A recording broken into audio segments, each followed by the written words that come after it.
93. What's happening?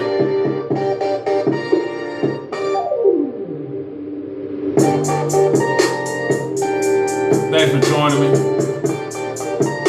Pete Miguel.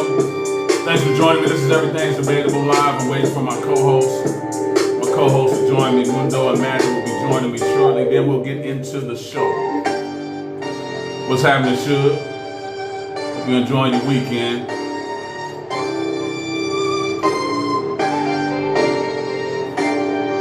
Waiting on my co-hosts to join me. They should be joining me here shortly, so we can get into the show.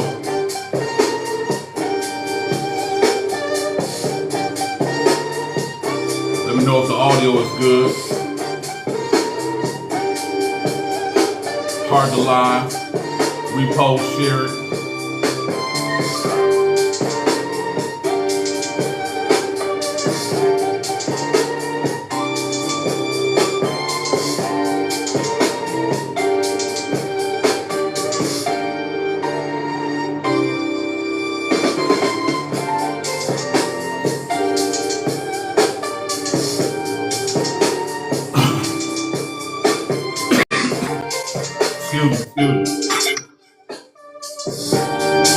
Mundo, what's going on?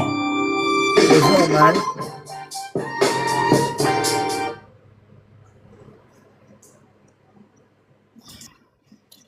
Did I do that shit right? Yeah.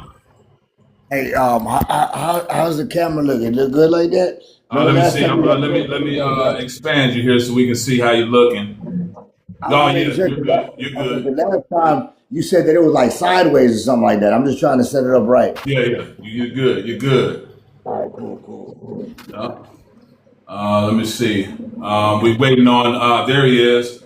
There he is. There's Maddie. Let me know if this is too loud.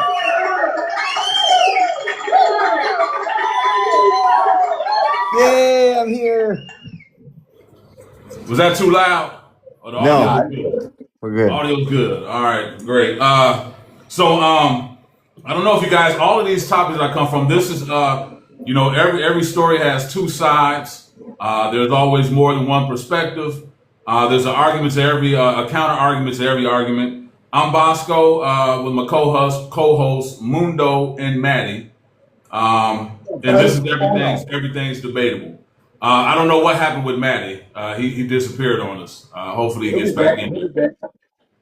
Okay, all right, we got him back. So all of these topics that I get, these debate questions, come from things that have trended during the week. Now, the first one that I got for you is this week. Will and Jada Pinkett Smith were found. They were seen together, right? After about 6 months, they were seen together. Now, if you don't know this, for the past 10 years or so, they have been in what they call a non-traditional marriage or non-traditional relationship. Pretty much it's an open relationship, right? So that's my first question, the first debate question I have for you guys. Whoever wants to start this out, can an open relationship or / marriage work? Why or why not? Well, look, man, I can open up on that, man. I've had a little bit of personal experience with that, and hold on, 27 years. Right. Hey, let me go before you real quick on this one, because mine's gonna be short and quick. Okay. Personally, I think that open relationships are fundamentally only for specific people, right? That like only certain people this will work for. And for most men, it is not an option to have their woman sleep with other men. But for most men, it's a preference to sleep with other women. And I don't know about the woman's side. I'm just going to speak from the man's side. And I wanted to warm that up so that Mundo can go into this. I love it. Thank you, Matt. So, yeah. So, forget my personal life experience, right? We're just talking general. I think that anytime that you have interaction with the opposite sex, there's always going to be some kind of connection, right? So, from what I've heard and the circles that I've been around in the past, I know a lot of people that have open relationships, and it works great, like Matt said. when I was involved in something similar to that, there was jealousy there, and people, they got jealous of each other, and then it was told to stop, and then the other woman reached out, via DM, and we continued the relationship outside of my marriage, because of that. But it was man, it's just so much emotion and spirituality and connection that happens when you have a long term relationship like that. It's different than just having a one night stand here and there. But we're talking about having an open relationship to where you might actually get connected with somebody else. And man, that's dangerous, from the way I look at it, because there's always going to be some sort of emotional attachment whenever you befriend somebody like that, and not even that. Whenever you have that connection, that physical connection, that physical attraction, how possible is that for you, for the female or for the man even, to not get attached to that person in one shape or form? Does that make sense, Bosco? For sure. Give me 1 second. I want to get this, do something with my audio real quick. So while I'm doing that, Yeah, yeah. you just mentioned maybe falling in love with someone else or having deeper affection. Is that acceptable in an open relationship or open marriage? Man, like Matt said, I think that depends on that dynamic that they have, on that personal individual. For me as a man, call it insecurities, call it whatever you want, but I would never be able to allow the woman that I love to be with another man. I think it's a respect thing. It's a thing of me holding myself to a certain standards, to a certain value. But I don't understand, the female aspects of it, or this female side of it. I just know that me as a man, I just couldn't do that, to have my wife or my woman be with another dude. But Right. I do know people personally. I have really close personal friends that do have open relationships, and it doesn't bother to them because it's simply a carnal thing for them, and that's great. If whatever works. What they said. One of my homeboys told me. He said, "Man, I never have to worry about my wife cheating on me because I know the dudes that she's with." I was like, Mm, "Wow, man, mm. that's great." But I just, man, I Yeah. don't know. That'll kind of be tough. Yeah, for So me it this would be. this I don't know about other people, but I know for me it would be for sure. Right. This was my take on it. I had mentioned this earlier.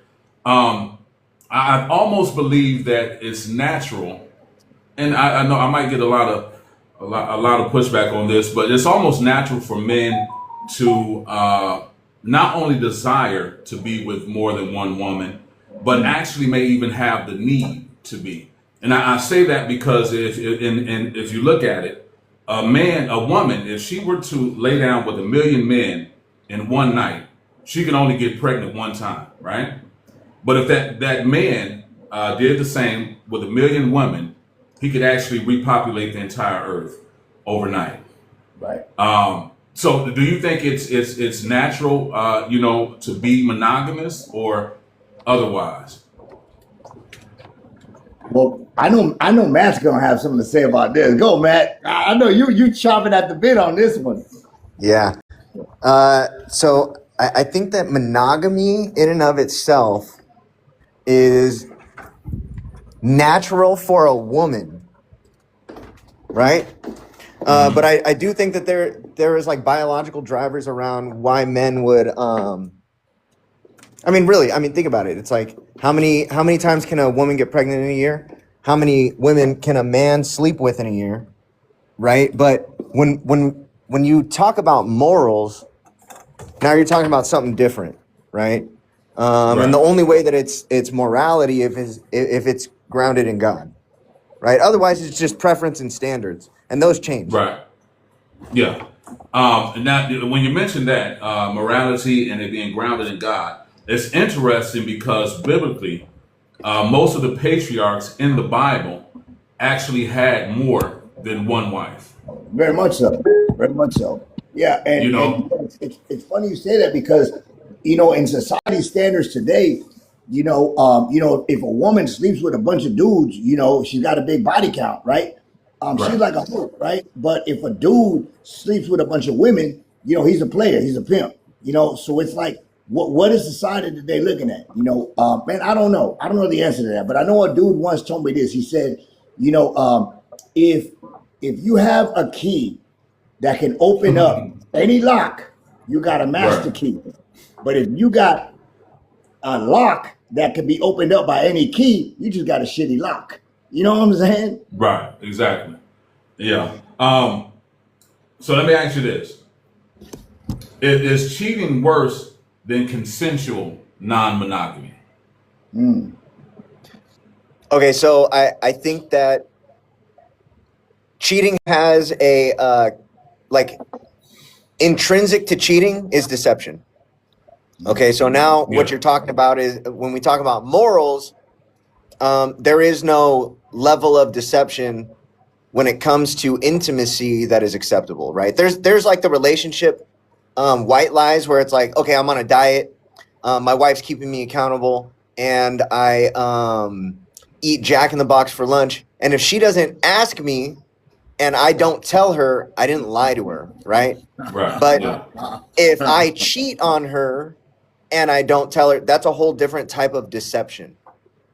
Right. Right. Yeah. Did you want to chime in on that, Mundo? Well, man, look, the fucked up part about it is, man, it's all about people's feelings. And I know I've talked about this before in the past, Roscoe, whenever we talk about school, whenever we talk about different topics. It's like, people's feelings, they are important, but they're not a reality, right? Because they pass, they're fleeting. And when you love somebody, you do have to take into consideration their feelings. And if I cheat on somebody and I willingly know when I cheat, I know that if I get caught up, those feelings, I'm gonna hurt that person. And Right. and based on my morals and the way that I love somebody, like I would never intentionally want to hurt my partner. But if she didn't find out, is it hurting her feelings?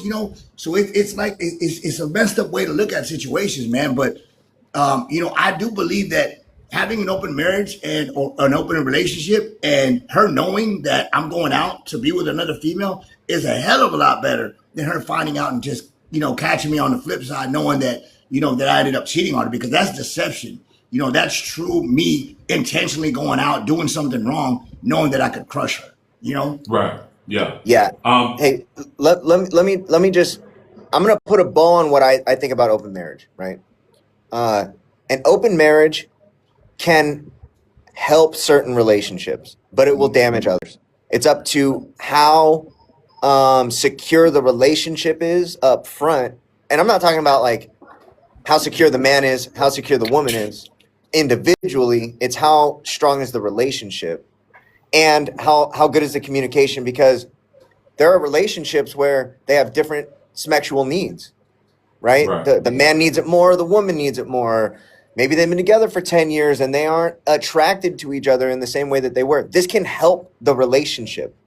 But I will say that I don't care who you are. No man wants their wife getting plugged by another dude. Right. Unless yeah. Unless you're maybe that's your thing or something like that. Yeah, because man, I don't know, dog. Man, there was some weird cats out there. Because I'm not. Diddy I'm was not want to into say it. weird, but it's like I've heard and even been approached in the past and say, man, I want to watch you do this to my gal. I'm like, man, like dog, The I don't know. average. The average. No, average. Right. Yeah, the average don't want that. Right. Right. Right. All right. So I guess moving on from that, I don't know if anybody else wants to chime in. Let us know what you think about that. Does an open relationship or marriage, can it work? Why or why not? So I don't know if you guys noticed this. They were recently talking about the fact that Social Security will be decreasing. There won't be the same amount of benefits available in the future. And so they're trying to figure out different ways to fix this. Are you familiar with this? Absolutely. All right. So how do you think our government should handle that? Yeah. I think most entitlements should be done away with. I think that even on the welfare side, that ensnared a whole demographic of people into things that they didn't realize they were signing up for when they got it pushed on them. That's the first thing. So I think most of these benefits should be done away with. But I do think that here's the reality is I might not ever get to benefit from Social Security. That fund will be gone. It'll all be spent by the time I need it. And the people who are really going to pay for this are my kids. They're going to be in so much debt. They are going to be in such a huge net loss to the economy because of this. And the thing that blows my mind is we're borrowing from it. We are borrowing from, and I don't know if you guys remember this, but in 1996, Clinton was giving stimulus checks because there was a surplus in the Social Security accounts. What? Right? You remember that. This was just a short 20 years ago, 30 years ago. Wow. It wasn't that long ago where we were in the complete inverse situation where we had a surplus. We actually had money to spend, saved up, making money, right? Now we are in so much debt that it is almost to the tipping point where our principal is more than the actual, the interest is more than the principal on these payments. Right. Yeah. We're almost completely upside down on our national debt. It is scary. Yeah. No, I agree 100%, man. You know, I do remember the time that that we had a surplus in the 90s when it came to Social Security. And unfortunately, what happens is our figures, public figures, have been accustomed to taking from those funds because it's easy and because they don't see it affect us today in today's society, in today's world, like right now. Like you said, it's going to affect our children more than anybody else, right? But they think they can borrow for something because they can pay it back later. And man, we're using some of our funds for our debt that we have, you know, to supply and restructure other countries. And man, that's crazy to me right now, man, because we're actually restructuring another government that's costing us millions of dollars, and we have a fund for that. But yet we are robbing and starving from ourselves and from our future generations, which is not acceptable to me. Yeah, Right. billions of dollars are flowing overseas in situations that we actually the majority of people don't want anything to do with outside circumstances, right? We need to fix what's going on in our borders, right? But we got homeless people, hungry people, mentally ill people, addicted people that need help here, and we're funding people that hate us. Don't even get started on the prison system, dog. Oh. You know what I'm saying? I mean, come on, dude. Like, how much money are we investing outside of the states that would be much better directed here? And not only that, forget the fact, just stop doing that. And we can put some of that money back into Social Security. Like, period. You know what I'm saying? Let's just leave the situation the way it is. But if we stop trying to help other people, man, they tell you before you get on an airplane, right? That if the gas mask fall down, the oxygen mask fall down, you got to put yourself on first before you can help somebody else, right? Because if you don't help yourself, you're going to pass out and you can't help nobody else anyways. Man, but it's like we're trying to help other people when we're passing out here in the States. You know, how can we help other people when we financially can't take care of our own people? Man, like Matt said, addiction, mental health, prison system, man, it's broken. Homelessness. Right. Man. I found it interesting, Matty, that you said that you would want to do away with all entitlements. Yeah. Can you expound on that? Yeah, I think most entitlements are bargaining chips or political capital is what it turns into. The whole voting block situation, like some of the first voting blocks was around feminism, right? And then it kind of built up after that. But you can see, look, without getting too political or too racially charged, people are being taken advantage of with money and lack of education, right? People are being targeted and specifically used for political capital. And I think entitlements are a way to continue to perpetuate that cycle. Right. You don't think that I remember taking macroeconomics, I believe, and they were talking about social costs. You don't think that, removing all entitlements would increase the amount of social costs in society. Okay, so if you want, look, I can explore this with you, right? This is my thing. If you are a net negative to the economy, you shouldn't vote. The scale needs to be balanced there, right? Like the reality of the situation is, if you get to vote to continue to perpetuate this system that you are benefiting from but not putting back into, you should not vote, right? And if you continually have to fund this system that is taking away from you, you should be able to vote on that. What I think that would end up doing is it would incentivize smarter family structure and economic participation. And by that's what I mean by entitlement should be done away with. I'm not saying they should just cut them. It Right. should be reverse incentivized so that people would want to not participate in them. That's It's it. funny you say that, Matt, because I think that would also help the entities or politicians from targeting those people, because they're targeting people that are easily influenced, that do need benefits, that are working on getting benefits. Hey, look, hey, full because of disclosure, their- we come from these demographics of people. I'm not 100%. pointing at any single this race or that race or this neighborhood or that. We all come from these situations. So I just want to Right. put that out there. Keep going, Mundo. Yeah. No, but I agree, and we're being targeted because we're being offered more services in order to vote, red or blue. When in all reality, man, we're just doing damage to the root cause, because some people get comfortable in that. Me being a Latino, and it's like, we always want to work and we want to struggle. And we want to get out of that.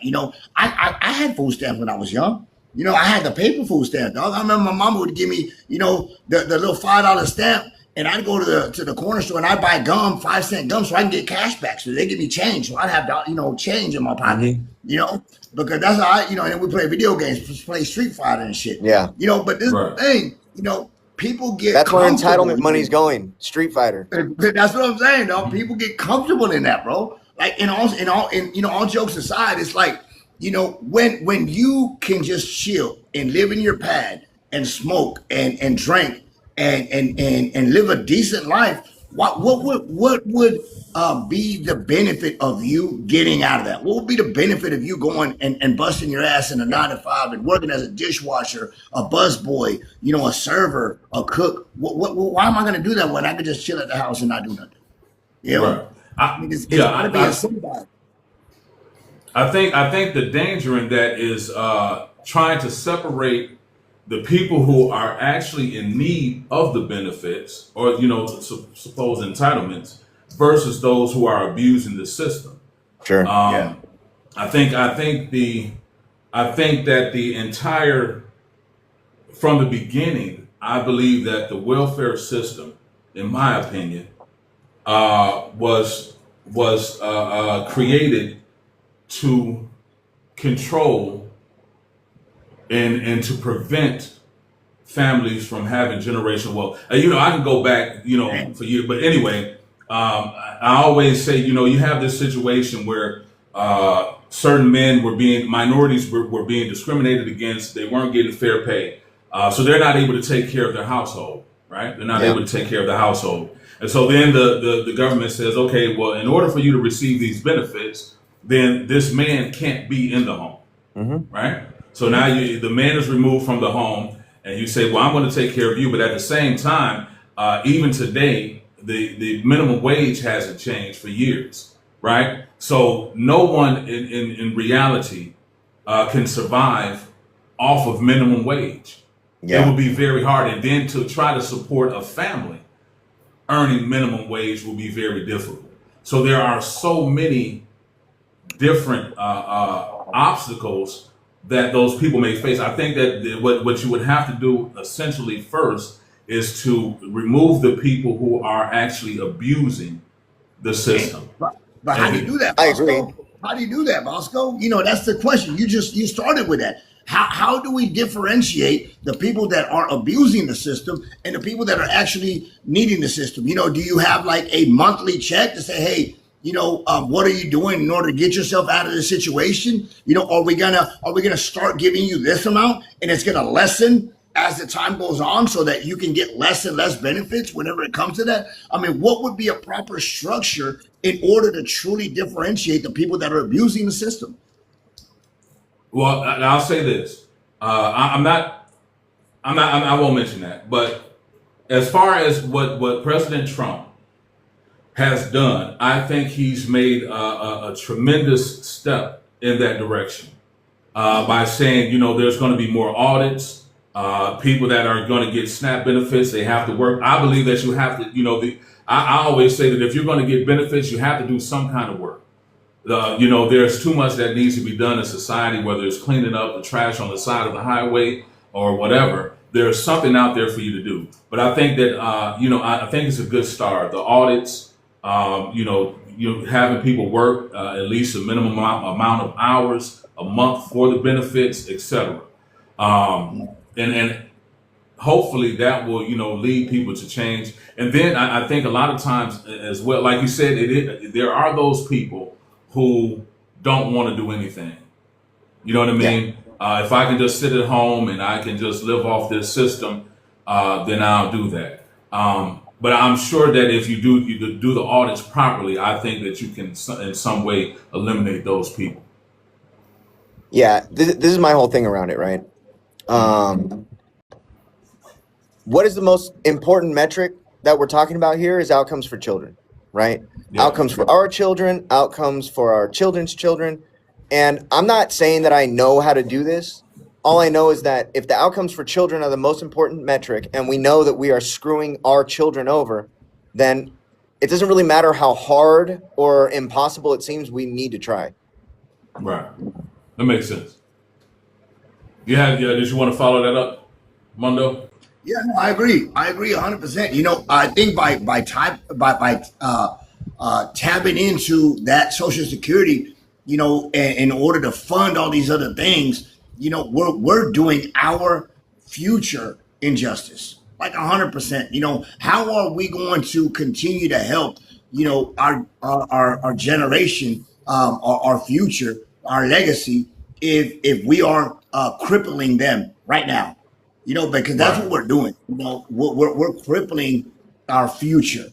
And man, I love what you said earlier, Bosco, about it having something to do with generational wealth, man.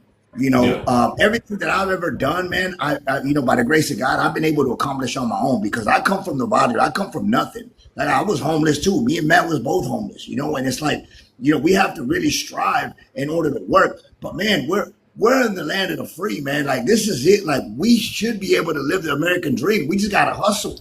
You gotta put that drive in. And I just don't think that by you chilling at the crib and just collecting a check all day, where's your hustle? How are you gonna to get better? How are you gonna move up in your own personal story? And I just think that by us as a country, just tapping into this Social Security funds in order to bail other people out, bail other countries out. Man, what are we doing to ourselves? What are we doing, for our future generations? That's the real question. Makes sense. And I say this before we move on with the Social Security. I feel like I've paid into it for a very long time. I want my money. I don't know how you have to do it. Yeah. I don't know how you have to do it, but let me get my money though. So this next one, I don't know if you heard about this story. It's the influencer, YouTuber, Jesse Ridgway, Mick Juggernutters or something like that. Mick Juggernuts or something like that. Anyway, him and his wife were expecting a baby, and they found out that the baby was, had the potential to have Down syndrome. And so they decided to end the pregnancy. Right? Yeah. So so how do you feel about that? Do you feel that it's just the parent, the right of the parents to do that so that, they have the option to do that or what? No, here's the thing. For secular people, that's probably fine, right? For people who ground their morals in something unchanging, which is the only thing that's unchanging is God, right? It is unacceptable to take the risk with that person's life. That's a person, right? We don't know. Right. We don't know where that life starts. So you're taking a risk. It doesn't matter if it's the moment of conception or 2 days before the delivery. We don't know where that's looked at as a life, and we don't know when that life will be on our hands. So there's those two different perspectives. But in the case of Down syndrome, the people with Down syndrome live very fulfilling, very happy, productive lives, right? Mundo and I have a dear friend. His daughter has Down syndrome. One of the joys of his life, right? She's 20 years Right. old. She just got into the University of Texas. She just got her first boyfriend, living on her own. Dude, this isn't one of those things where it's like a mercy for that person. It was a mercy for the parents. They didn't want to do the work. They didn't want to put in the work. They didn't want to actually shoulder the burden of whatever that means. That was on them. Right. Well, what do you have to No, say, Mundo? I agree with him 100%. If I get caught drunk driving today, right, and I run into a lady that's pregnant and I kill her and the baby dies, guess what I get charged with? It's double homicide. Yeah. You know what I'm saying? It's not Yeah. just the homicide of or manslaughter. I apologize. It's manslaughter. It's not a homicide at that point. It is manslaughter, but it's double. So it's like I'm killing two people, and that's what the charges are. So as a government entity, we are looking at it as a life whenever it still hasn't been born. Right. And if we are talking about biblically speaking, like my personal morale, Fellas, I before go you ahead. before you keep going, I gotta cut out. But I will be back next week. Thank you guys for having me on, All and right. I Appreciate appreciate it, your man. time. Appreciate it, brother. See you later. Yeah. So, But yeah, man. Yeah, so I think that whenever we're talking about abortions, man, it's a slippery slope. You have yeah. pro life, and man, look, I think for me, I don't think that choice should be mine. I don't want it to be mine. I think it's God's choice because I'm very grounded in my spiritual connection, as Right. Bosco. So it's just a very hard thing for me to discuss. But I do know that if we're gonna set boundaries, they have to be the same all the way across. If we're gonna set laws, they got to be the same all the way across. So people understand what to expect, what to do, what's legal, what's not legal. And right now, there's so much gray area that as a people, we don't know what's right from wrong. We don't know what's legal and not legal because we don't know what's Right. accepted and what's not accepted. I just wanted to mention Keys to Texas made an excellent point. Would it be better to just give the baby up for adoption? Keys to Texas, that's my godson. Shouts out to Keys. What's up, baby? I love you, What son. okay? Yeah, Yeah, that's an excellent point, though. You know? yeah. Yeah, no, and that's when I think that it's even better. Like what Matt was saying is, we have dear friends, man, that have kids that have Down syndrome, man, and they're just amazing, amazing young human beings, man. So just to take a life just strictly based on that, I think is a cop out. Whenever we're talking about the parents, because they didn't want to deal with it, they didn't want to deal with having to handle that. And I'm with T Keys, man. I think that when after we put them up for adoption, at least we're giving them a chance because we don't Right. know what's in store for this person because it still is a poor person. They still got a brain. They can still function. They can still work. They can still have, be an active member of society. There's so many things. He also put down what would change if a woman was raped and got pregnant. I Right. mean, man, that's a whole other topic. We're still talking about a life that can still be a productive member to society. Exactly. Yeah. Now, again, is that going to be a messed up thing for the woman to deal with? Of course, 100%. I would never wish that on anybody, man. I mean, just the constant reminder of that tragic, traumatic event over and Right. over and over by seeing that rapist in her kid's eyes. Right. As the child is being developed. But man, there's just so much love, and me being rooted in faith. I believe that God is love, and I believe that there's mercy and forgiveness for everybody. Yeah. But I don't believe that it's my decision whether I can take life from earth no matter what because of any circumstances. But there have been instances in my own life that I've had to make horrible decisions, when it Right. comes to life, and it's nothing that I'm proud of, it's in my past. But moving forward, I definitely would like to give everybody a chance to develop and to grow into a member of society, man. Right, for sure. Now, what about the quality of life for the woman? You Man. know what I So, mean? of course, so that goes back to mental health, right? And we start Yeah. addressing the mental health because the quality of life for that person is going to be rough. I would say that there's a lot more dangers in a pregnancy when you're talking about the elderly. Because we know that people can get pregnant, well past their 60s. And that quality of life for that female and that Right. point is almost detrimental. So we have to ask ourselves what uh what what are the limits to the quality of your life? I mean, what is quality of life? Like me, I live in pain every day. I live with mental health every day. I struggle Right. with so many things every day. But I don't want to compare, myself to somebody else's struggles because everybody's struggles is valid. Everybody's issues are valid. But when we're talking about the quality of life that this woman is going to have to endure, having to keep a child because of rape or because of, any kind of mental health issues for the child, man, that's just a slippery slope, Bosco. I mean, what's your take on that, dog? Um, Thanks for asking. But let me see. And when I heard about it, I'm one of those people who feel like those children, that have like the Down syndrome or are on the spectrum and stuff like that, for some reason, I think they are the most phenomenal people. Man, And I know it may sound crazy, but I, I don't know how to explain it. Like I look at them and it's you know how sometimes you'll see something it's uh it's just beautiful to me. Let me say yeah, that. It's yeah, beautiful, it's intriguing, it's interesting. So yeah, I definitely wouldn't be in agreement with it. And I like Keys to Texas mentioned. What about adoption? You could have did that. I don't yeah. think even though we have the ability to conceive and give life, we don't have the ability to uh, conceive a soul. And I believe that the soul is really the person.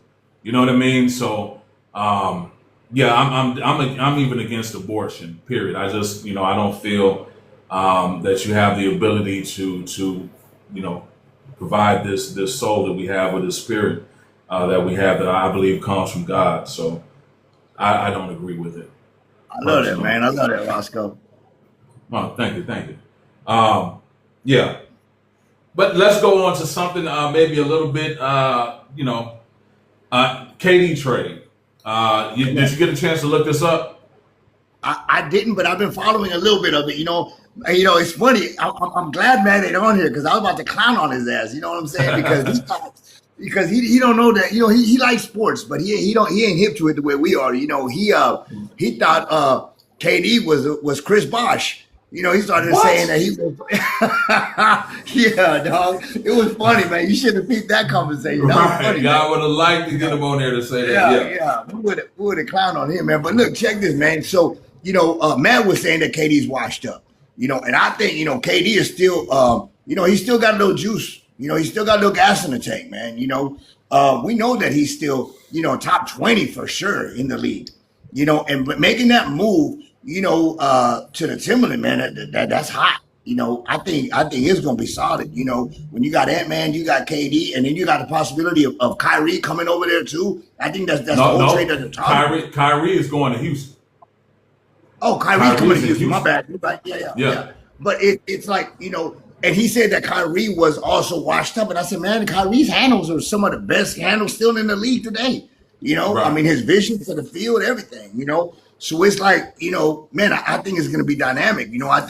I think the winner still ultimately in this trade is going to be, Minnesota, man. I don't know what you're taking, You think but so? I think Minnesota wins, man. Yeah, Okay, so I definitely can see what Matty is saying when he's saying that KD and Kyrie are washed up. Yeah. Well, I think that maybe he's saying that they're at the end of their careers. Yeah. You know what I can mean? agree with that. They're at the end of their careers. To me, the trade makes absolutely no sense for Minnesota. It makes no sense at all. Really, I you don't want Minnesota see. to rebuild? Well, I feel like if you were going to go after a KD, I think that you could have gone after a better piece that fits.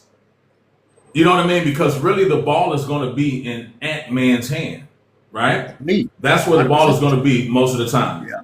You already have Josh McDaniels who can play. Where you're hurting at really is point guard. Now I don't know if you're going to be moving. What is his name? Asuma, the guy that came from Chicago. I don't know if you're going to be moving him over to the point guard position. I just don't. I think that maybe personally I might have moved Gobert. That's just me. Yeah. What's that? I said that's Yeah, nice. Gobert. A lot of times. Yeah. For Houston, I understand the trade for Houston because, and this is what I wanted to mention. And I don't know if maybe Minnesota did this for the same reason, but I think that Houston made the trade for playoff experience because when I'm watching this game, the finals with New York and the Spurs, what I'm seeing is the lack of playoff experience with the Spurs. If you think about it, I don't think anyone on the team has playoff experience. I'm talking about even on the bench. I don't think anyone has. You know what I mean? So, and it's being reflected in their play in the finals. So the trade makes sense for Houston. Now I don't know what the third team was, but the team that I think wins the trade is the Chicago Bulls. Personally, I think that they win this trade. They get a true point guard with Fred VanVleet. You bring in Julius Randle, who's a scorer of what you need. You got Josh Giddey that you probably slide over to shooting guard, right? You already have the Bazelis guy, but I think maybe they'll make another trade because I don't think that they really have a center right now. They got rid of Vucevic. They don't have a center, right? No, they don't. They don't. So the thing is, man, look, I still think Minnesota wins overall, man, because I still think that even though we might disagree on this, man, it's like KD's still the top 20 in the league, dog. I mean, he can still. I mean, you can still put the rock in his hand, and he's still going to score that last minute jump shot, or take it to the hole if he needs to. And you got Ant-Man there, man. It's just the dynamic between them. Now the question is, can they play together? You got two superstars that we know that have that grandiose attitude. Right. But can they play together? How's that dynamic gonna work? Houston, man. That's my team, dog. I'm H-Town at heart.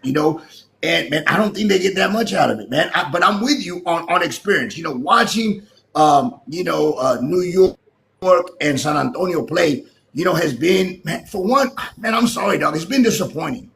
It's been a disappointing finals for me thus far. Just because, I just feel it's almost like blowouts. I mean, this last game was pretty close. It went back and forth.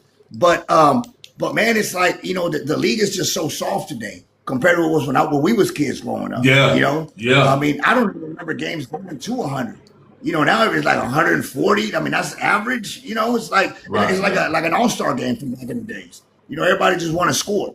So but when you're talking about the experience in playoffs and in the finals, 100%. Houston's going to be picking that up from Kyrie. But what is Kyrie really bringing?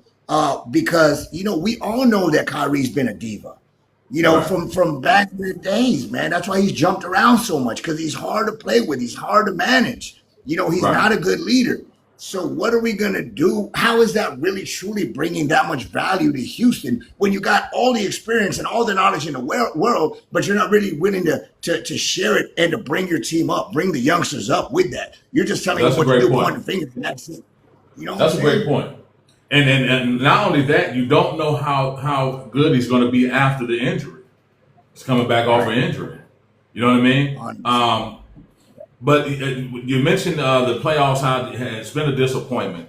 Do you think that the Spurs have any chance at all Man, to I come do. back? Wemby's a beast, dog. Wemby's a beast, man. He's Yeah, something else. He's on another level right now. I just, I don't know, man. I think you nailed it on the head, dog. When you said it's the lack of experience on that team, man. I mean, they're taking poor shots, they're rushing shots. The ball movement isn't yeah, where it needs to be. The ball movement is stagnant at times. So right. it's just like, they're not setting it up right. And I think that's the coach's fault. I don't know, man. It's just been a disappointment. Watching the this finals, man. I'm not happy. And my boy Frank Parisi from New York at the game, excited, boy. He was happy. I mean, he posted stuff on social media with his kid, man. I was like, shouts out to my boy Frank Parisi, man. But I was just like, man. He all about it. You know what I'm saying? New York, man. I think it's like, what, 27 years, 20 something years since the last time they even appeared. It's been a while. Yeah, it's been a Yeah. long time. Yeah, I was thinking about that the other night. I know it was when Ewing was. No. Was Ewing Where still was playing? was there? Ewing. Yeah. It was Yeah. Ewing, Larry Johnson. Remember, the Rockets took them out. You know what I'm Yeah, saying? yeah. Yeah. I think it was the Ewing. Larry Johnson was there, right? Wasn't Larry Starks. Johnson there? Starks was there, Starks was there. and Allen Houston. Houston, Allen Houston was there. Yeah. Yeah. and maybe it was Oakley was the one that was Oakley still there? No. I believe if I'm not mistaken, Oakley was there, but I'll tell you who was there. Was Akeem Olajuwon, baby, the Oh greatest yeah. center.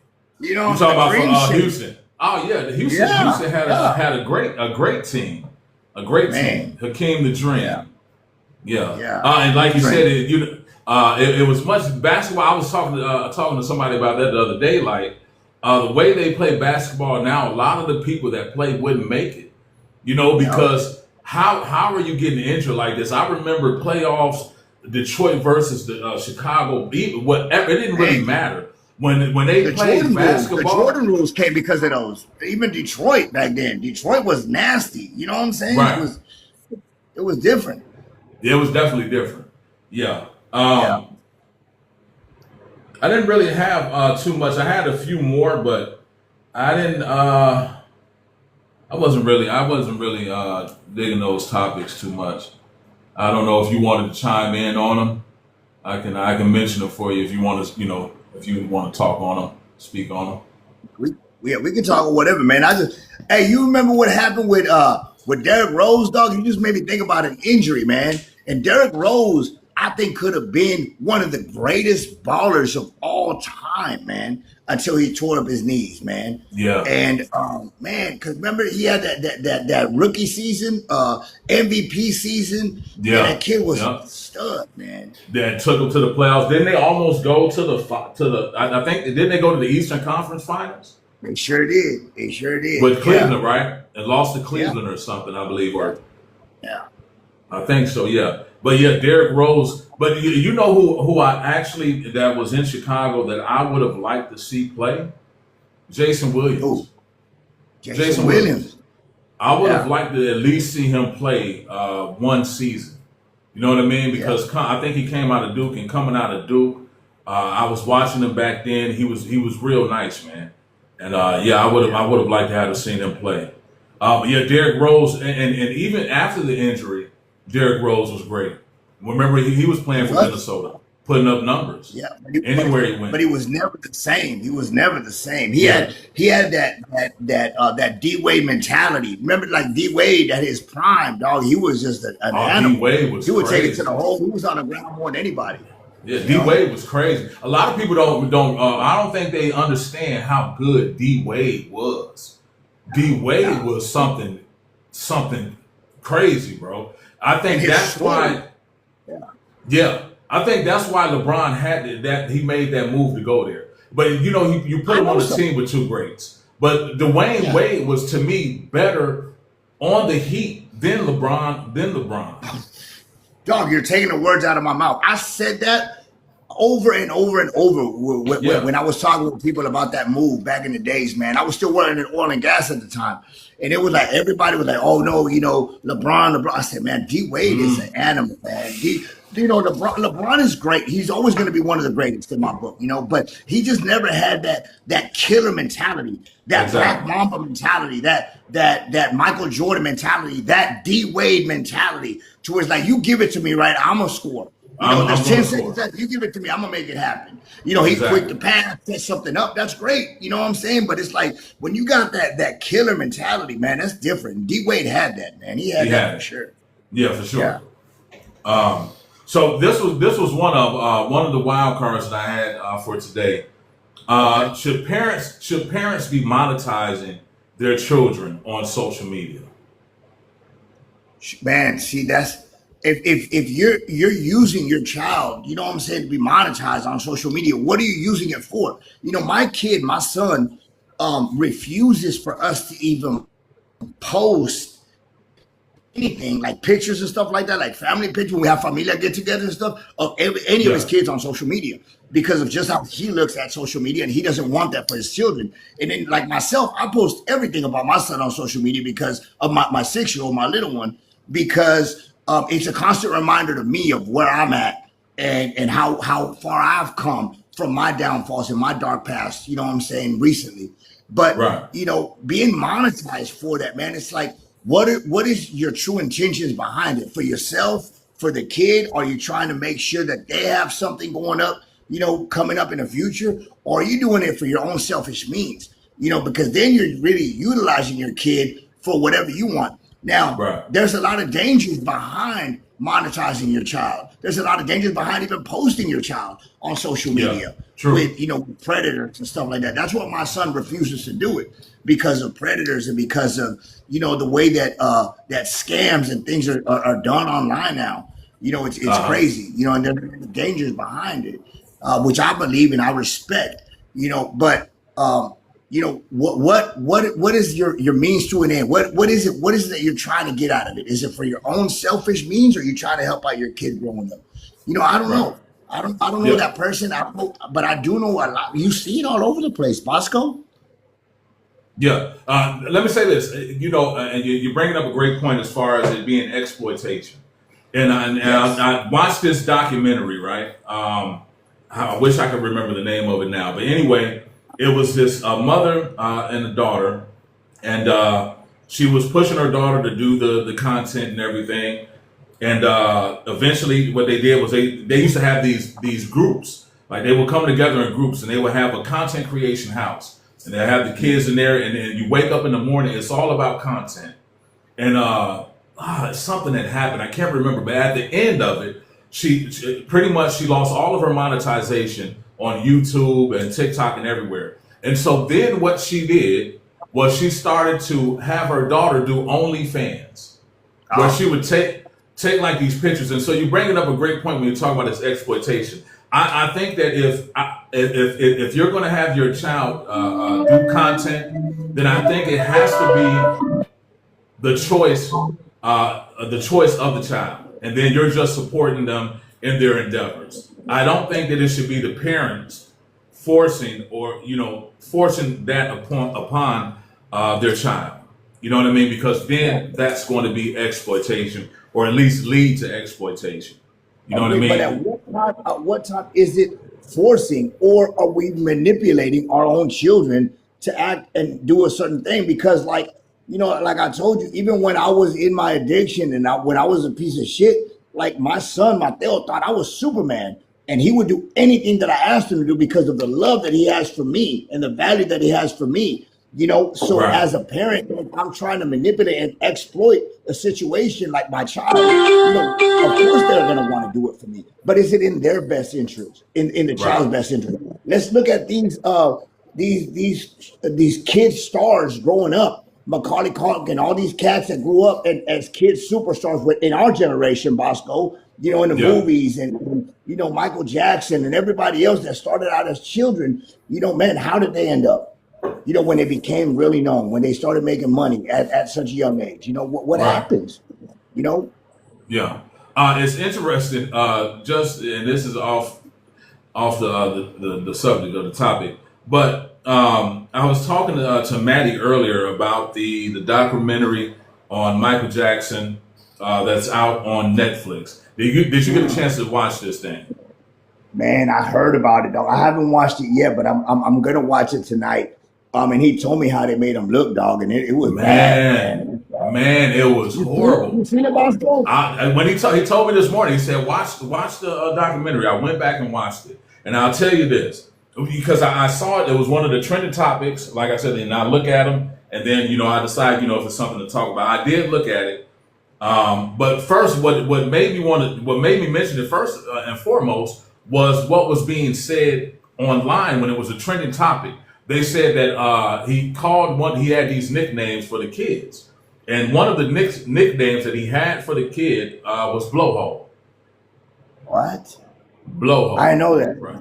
Yeah, Wow. Blowhole. Crazy, right? Now, my wife says it was probably because he looked at him like he was maybe a whale or something like that. Right? Yeah. I don't know. Look, man, and again, we'll go back to the parents to that, right? So it's like whenever me as a father, I would never allow my son to go stay in another grown ass man's house under no circumstances for no reason, anyways. Right. So what were the parents were doing it because of their own personal benefits? Like, what are they going to Right. get out of this? Exactly. I guess no Michael Jackson, because the children are just children; they're just kids, Yeah. and they're being. He doesn't just want you to stay he doesn't just want you to stay at the house. He wants you to sleep in the bed with him. Right? Yeah. And I tell you, it was one moment on the documentary, it's very early, it's in the first episode, where he's sitting next to one of the kids and they're holding hands. Right? They're holding hands. And the kid, he may have been like 12, 13 years old or whatever. He's leaning on his shoulder and looking at him, looking up at Mike with these puppy eyes. And that, whatever, it was like, I don't know if he had a publicist or, whatever. Somebody should have told Michael Jackson, do not. That's something that you don't want to do on national TV because it looks horrible. And then later, when he comes out, he says, he tells all these things that he was supposed to have. Now, keep in mind, it's all because obviously he was found not guilty, right? In the end. Right.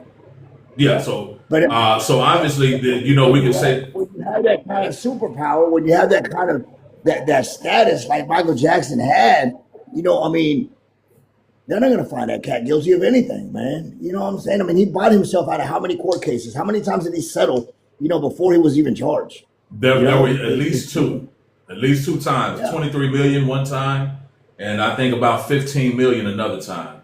But it's that it was bad. It's pretty bad. I don't think it's fair to do that posthumously. With him already, him gone. If people didn't look at him a certain way before, I think that they definitely will after this documentary. It's that bad. Yeah. Yeah. Well, I'm gonna watch it tonight. You know what I'm saying? I told you I ain't seen it yet, but I was when Matt told me about it, we was at the mall, was at Galleria, and he was telling me about it because I had told him that I watched the movie and I was cracked. Because I was like, man, my childhood was way worse than Michael Jackson, man. This is bullshit. I was mad at the motherfucker, dog. Right. What movie is that? You're talking about the movie that just recently came out. Yeah, the Michael Jackson. Well, I went by myself to watch it, and I, it was like, man, I was mad, because of my family unity. Like, Michael Jackson still had, even though, everybody said that, that his old man was tough on him, and he was, man, he still had his mama. They watched movies together, like weekly, it was just him and his mama time, and he had money, he had the house that he lived in. He was very close with his brothers growing up, so he had that family unity, but you got people like me, like Matt, that, we was homeless at that time.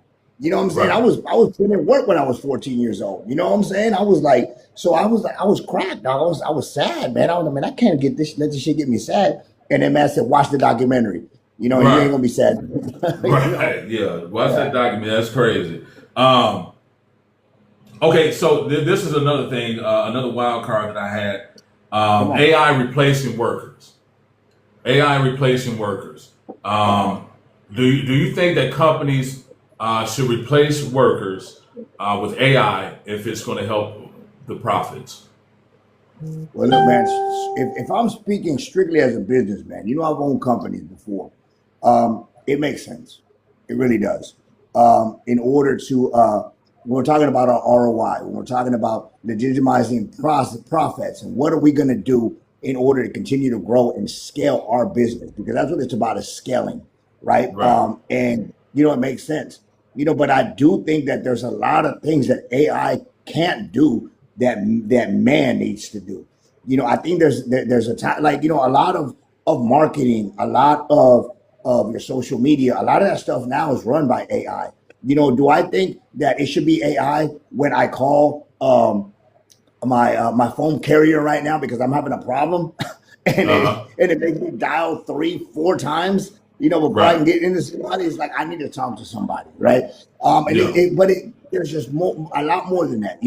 There's a lot of work that needs the human connection, that needs a human to make a logical decision in that moment.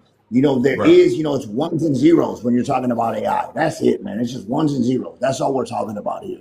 They're a system, they're a program, and it does learn and it does evolve, Yeah, as for new sure. situations come up. But it doesn't replace the human aspect to it, the moral compass that we have as human beings whenever we're making decisions.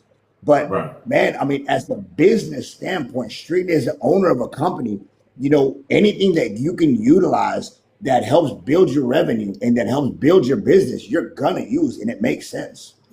Right.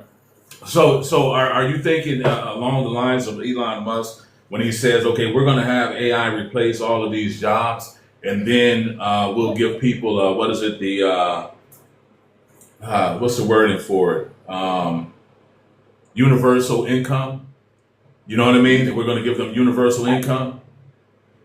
So that's one of the things that came to mind when you said AI, right? When we're talking about Elon Musk and what he's doing with his enterprises and how he's so driven by AI, right? Hmm. Man, it's like, I don't know, man. Like, I don't know enough about AI to really speak on it openly and knowingly. Like, I'm not gonna make up facts. I don't pull facts out of my ass and just pretend like I know what I'm talking about. I never have. I never Right. will. If I don't know anything, I'm gonna get informed, and I'm gonna tell you. I'm gonna tell you. Give me a couple of days and let me figure this out. But I do know. I use AI in my own companies, and that's why I talked about marketing and stuff like that, because there's a lot of things that can be generated by AI that are a lot cheaper, and actually come out better than humans, But man, whenever we're talking about that universal pay and all that, for man, it's weird, man. I don't know. I think that everybody still needs to be paid depending on their own personal experience and what they bring to a company. Right. Yeah. Because what was interesting when they were talking about it. I don't know if there was another guy involved in AI or what, but he was mentioning the fact that if we ever move to that universal basic income or whatever it's called, that the people who will actually survive that are the content creators, the influencers. You know what I mean? Yeah, Because that will be the only space where the people will still need advertising, and those will really be the only people who have a function in that society. Because everyone else, what are they doing? You know what I mean? They're looking to be entertained. You know what I mean? yeah, Almost like my wife always mentions Wally. I don't know if you remember that. You remember Wally, the with the yeah. robot? Yeah. Uh-huh. So we'll be living in a society like that. Uh, Yeah, yeah. So we've been on about an hour. I think that's a good time. It was a great conversation. yeah. Great We did. talk. Yeah. This is, this, is Did our, you? this is our first one, Bosco. So, you know what I'm saying? I think this is going to be good, man. Just being able to chop it up and talk to people. We had a couple people that were able to ask questions and get involved in our conversation. And I think that's dynamic. And I think the more that we do this and the more that people understand what we're doing, I think this is going to be good. You know what I mean? Yeah, for sure. For sure. So thank you again. I'll see you next week. Next week. I'm gonna do the same thing. I'm going to come on for a pre-show. I was checking, the setup and everything, my audio and everything, and going over the topic. So I'll do that next week if you want to join us or join me in case Maddie can't come next week early in the morning. But it was early. It was very early. It was like 5 a.m. Yeah, I'm up. I'm up at the gym normally around that time. So just let me know. Right. I'll be more than happy to join on you with you. Yeah, Okay. it's cool. Okay, broski. I appreciate you again. Thank you, everybody, for watching. I appreciate it. God bless. We love you, and God does too. God is love. Oh, I got to go back to me first.